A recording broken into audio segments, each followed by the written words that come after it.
Today on Ron's Keto, we're going to make a simple spaghetti sauce and meatball recipe. Really, really simple. We're going to do this in a slow cooker. You're going to take 1 can of diced tomatoes, 1 can of tomato paste, and 1 can of tomato sauce, Italian meatballs, and everything's a dump and go, and a little bit of Romano cheese, probably about a half a cup. We're going to put everything all into the slow cooker, including the meatballs, the entire bag. Put it on high for about 3 hours, and then pop the lid off, and when they're done, we're going to make a nice meatball sandwich. Now I ended up making a regular meatball sandwich for my wife, and then at the end of the video I just put a small little tiny video of a shaffle, and we ended up having it on a shaffle, and my wife had it on the regular bread, but I forgot my part where I wanted to make a sandwich for myself. I forgot to film that part out.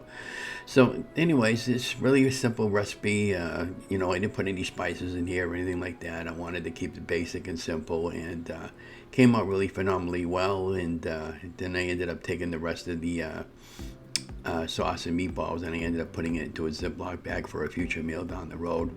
And then you can see me over here just dumping the meatballs right in. I only had about 4 or 5 meatballs. I didn't have that many this particular day.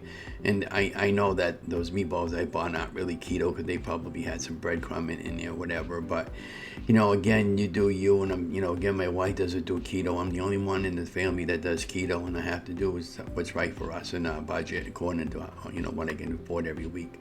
But anyways, I hope you enjoyed this small little video. And I wanted to mention also that I put the slow cooker on high heat for approximately 2.5 hours, and it was pretty much done after 2 hours. They were just the meatballs were already pre-cooked.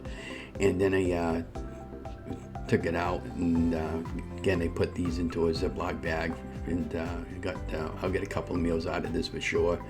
And there you have what they look like in the crock pot, and then that's the final product on the meatball sandwich that I made Donna, and I put mine on that shaffle to the left.